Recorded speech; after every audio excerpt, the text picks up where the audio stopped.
Wow, I'm speaking at TEDxAbayi. Amazing. I'm so excited. Thank you so much. All right, so let's get right into it. Today I'll be talking about erasing limitations, building the future with your voice and influence. My name is Laiza Kalu, a.k.a. Laiza King, and I'm very passionate about youth empowerment and using the digital space to create more impact, profit, and also light up the paths of other people. Before I get into the real gist of the day, if you'll be honest with me, how many of you here are very sure that you're achieving your purpose in life, or you're on the path, or you're doing something related to your passion? Oh, good, I'm in the right place. Awesome. Then the next question, how many people here scroll through social media and you really admire certain people that you follow, you see all the different activities that they're doing, and you're like, man, I want to be like this person. In addition, you just wish you had 10,000 followers on Instagram so you'll be able to swipe up. Come on, guys. Come on. Tell me. Okay, great. We have some people telling the truth. Then the next question I have for you is, how many of you here truly desire to create more impact, light up the paths of others, and build more influence in what you're doing? Great. I feel like I should drop the mic right now. Boom. All right, so I'm going to start by sharing my story. So this was me, 2015, holding a stick to walk at my first event in Aba.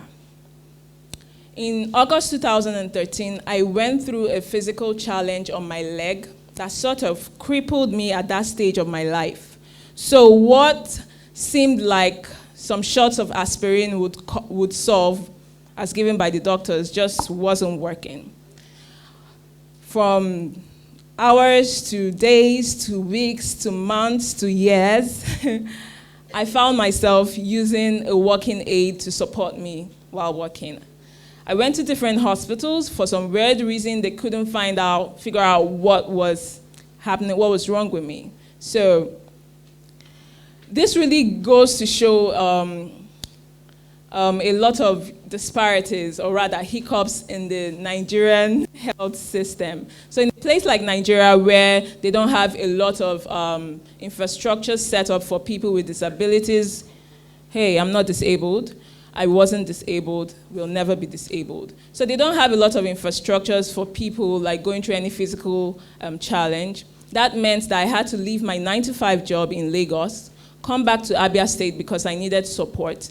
And along the lines, just hope that, things will go smoothly or the doctors will discover something at some point. I really got tired of waiting. So I want you for a minute to picture hundreds and thousands of other people that may have been or are in that same position or even worse across Nigeria. Just for a minute, just think about them. You've probably seen them on the streets, you've seen them, you probably know one, right? So 3 months later, or rather in December of 2013, I got tired of waiting on Nigerian doctors. I decided to go to Dubai for surgery because we were recommended by someone recommended us to a doctor in Dubai. So we went to Dubai. After a series of scans, they saw that I had torn ligament, which was as a result of injection palsy I had when I was 6 years old. So apparently it wasn't well managed. So the injection palsy I had when I was 6 years old was caused by a nurse a quack nurse, let me just put it like that, who gave me injection. Apparently she was probably looking for a life to experiment on. But anyways, this just, again, those two experiences goes to show that our health care system in Nigeria is, excuse my French, whack. And we have a lot of building to do. No offense to medical practitioners in the room. Anyways, in Dubai, they said that they were going to do surgery to stitch the torn ligament back, and when I come back to Nigeria, I could do physiotherapy and I'll be good. I'm like, okay. Came back to Nigeria, did physiotherapy for months and for years, and I got tired. Things were not working. Until one day in 2016, June of 2016, I literally decided to just leave the stick and start working. Now, I'll tell you how that happened.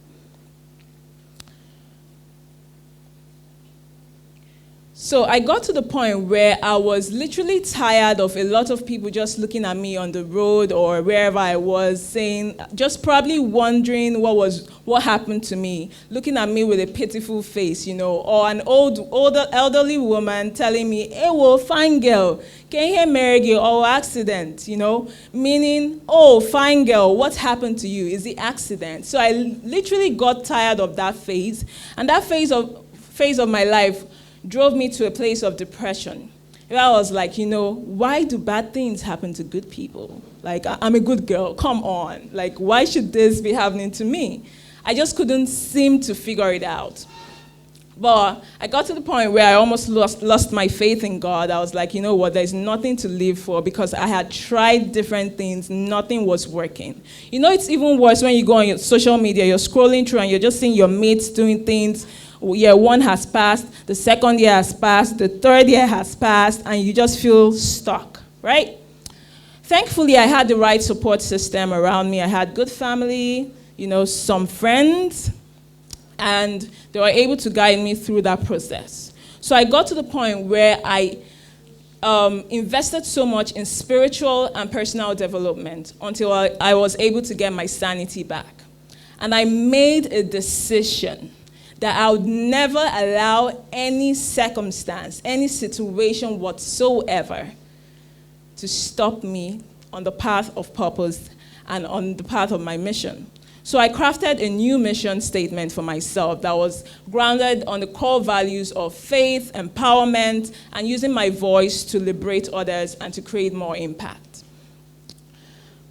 As months and years passed, I explored my passion for the digital space, my passion for writing, entrepreneurship, and youth empowerment. Because I had already made a commitment to myself to start afresh again, and you listening to me today, you can start again.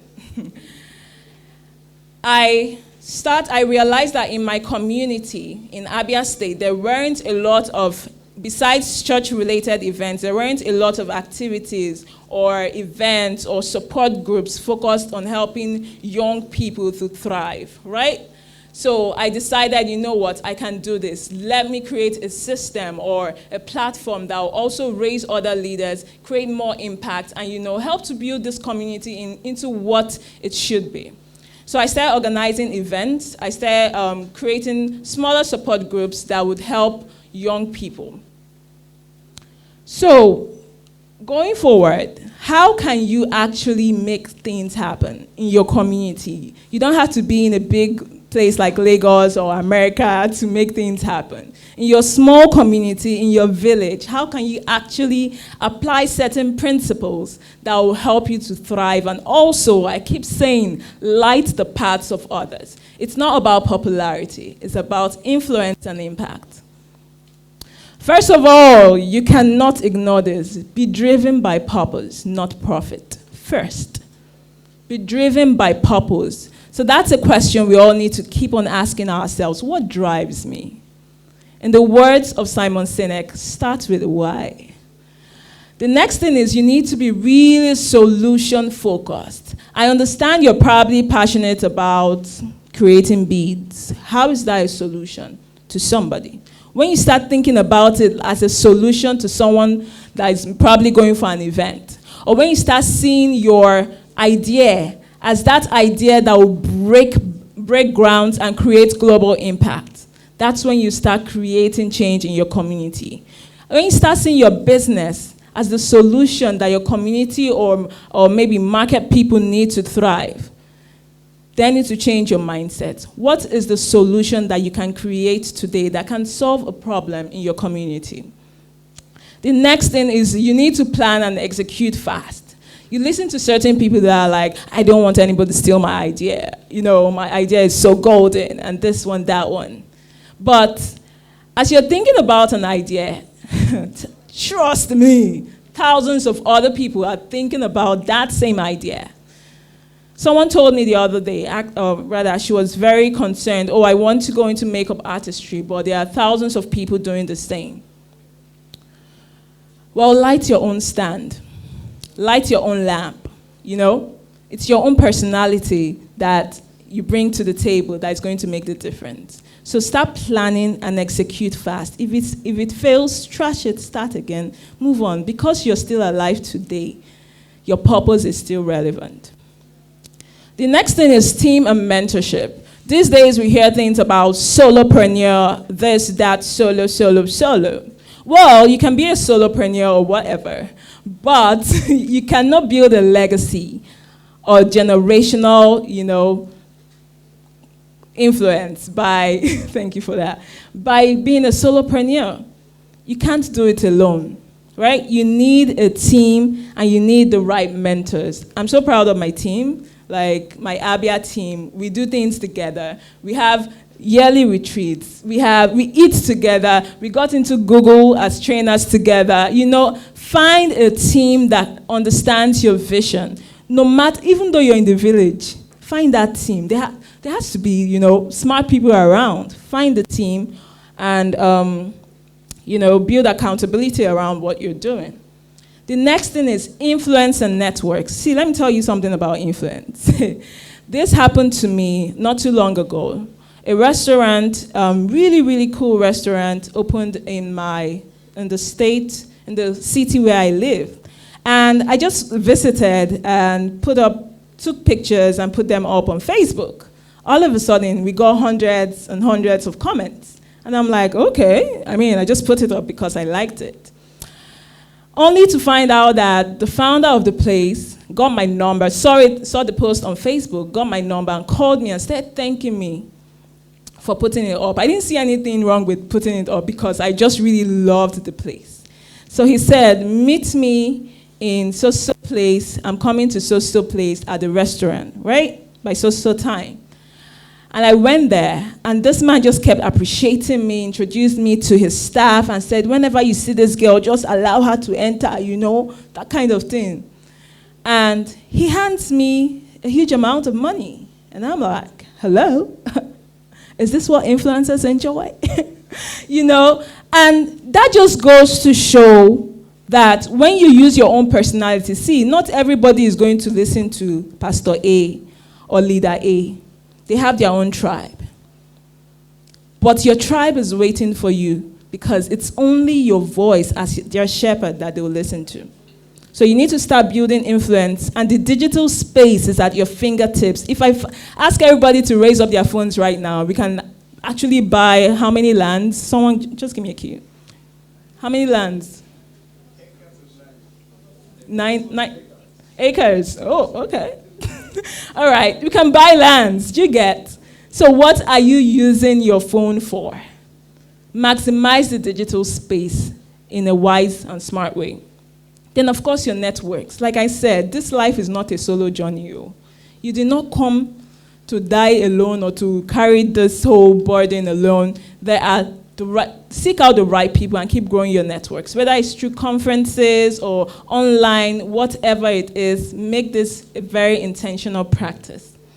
The next thing is innovation and consistency. We go on our phones every time and we see upgrade or update your app. Big companies like Facebook and Google, they understand the importance of innovation. I keep telling people the like button on Facebook was probably invented by an employee. Even in your workplace, you can be innovative. Above all, consistency is the rule of the game, man. You have to be consistent. Be consistent or go home. Literally. All right. Don't you love my team? Give them a round of applause, guys. They are just too much. Anyways, I love to hold on to this, Luke 11, verse 8. It says, talked about a story of a man that went to go and knock on the door of his neighbor in the middle of the night. So he knocked the first time, nothing happened. He kept on knocking, and finally, the Bible said that even if he won't stand up because of the friendship, he'll stand up because of his shameless audacity. The future is looking for those who are shameless and who are audacious enough to, take their parts. The next thing that I keep on holding to is, my pastor will always tell me, you cannot power your great destiny Laiza, you cannot power your great destiny with a small generator. Mbano. That means no now. Do you get? So if you know that your destiny is so great, but you're not building capacity. Why? You're not building the networks that will help you to get there.